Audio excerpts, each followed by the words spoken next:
Sharon K. Kallander was born in Santa Monica, California, to Tom and Cordia Harvey. She and her sister Patsy attended public schools there, where Kay was a Girl Scout, a flag twirler, and homecoming court. Later on, she was a flower child of the 1960s. Absolutely. Good to see you, and I'll be here for a little while, so maybe we can visit a little bit more. Okay. Okay. One of the nice things is to have as many destinations as possible along the walkway so that it gives people the chance. The name of it is simple. It's called Kay's Poem.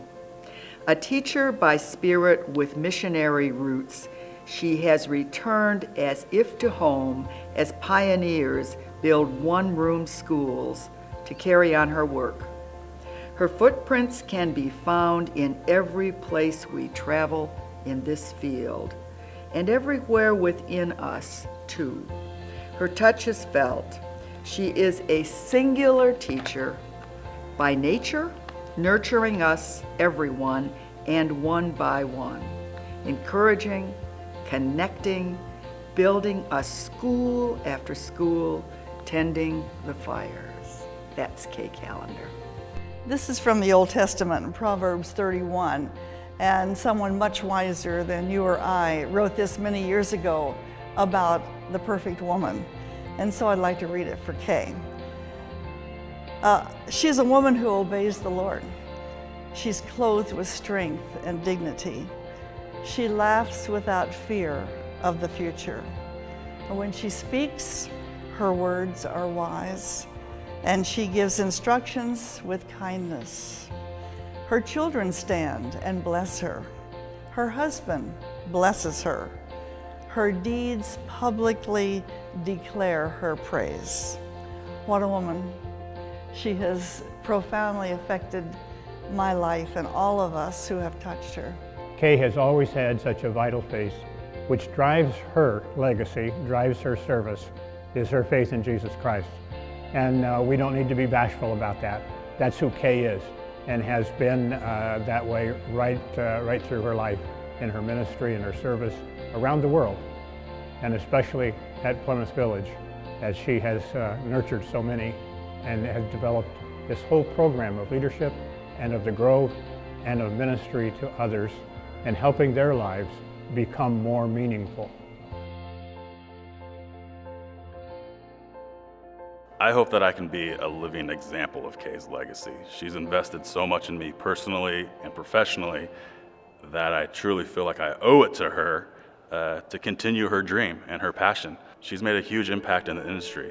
She brought forth the Grove and how we care for residents with dementia. And I have a true passion for that as well. And I hope that, the words of wisdom, the inspiration, hiring for the heart, all her little nuggets, that I can continue to carry those and best serve our industry. She was just a true inspiration to us all. She helped us grow. She helped us come out of our comfort zone. She taught us to be leaders and really to kind of step out, and encouraged us to do that going forward, not only within the field that we were in, but in the community and back in our home states.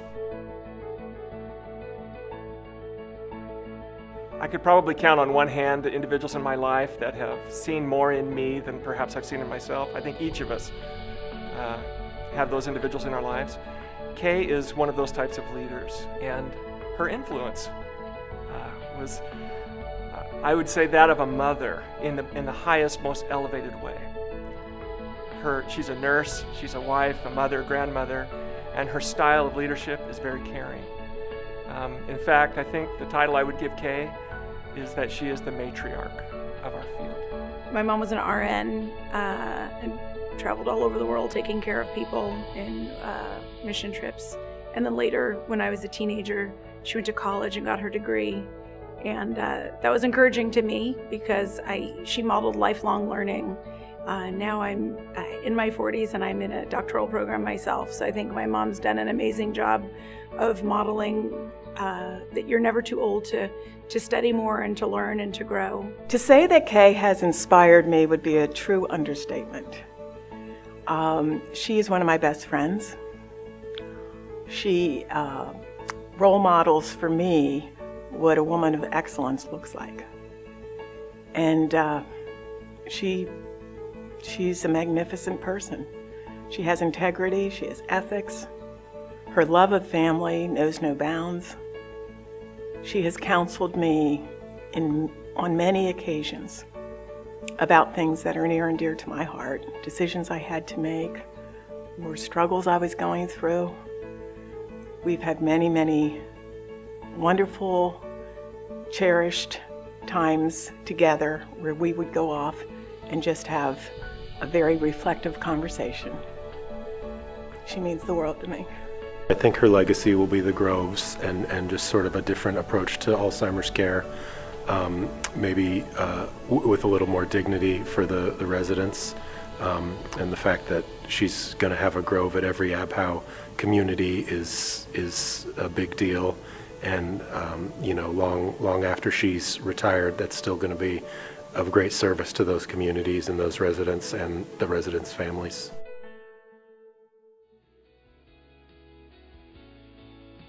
There was one moment with Kay when I was in the academy that changed my life forever, and it causes me to be forever in her debt.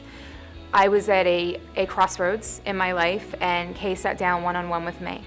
And she said, first and foremost, you have to live intentionally. And Kay is a planner, and she has lists, and she checks things off the lists as she goes. And she said, you need to live intentionally. Then she also said to me, you need to live a trusting and trustworthy life. And that applies to yourself as an individual as well. But the biggest lesson that she taught me was, she said, life is a yardstick. And she said, Melissa, I have accomplished everything that I could ever have wanted in my career. Now she can really say that because of the Award of Honor. She said, but when I look at it, my career, as much as I've accomplished, is this much of the yardstick. And the rest, well, that's the rest. And that's what matters. And this is my family, my friends, my values, my interests, my passions. Don't get caught with only this much of the yardstick being your life. And I have used that since then, in the last 4 years since she gave me that life lesson, to create more balance in life, to create more meaning, and as a guidepost when I'm making decisions about how I want to spend my time.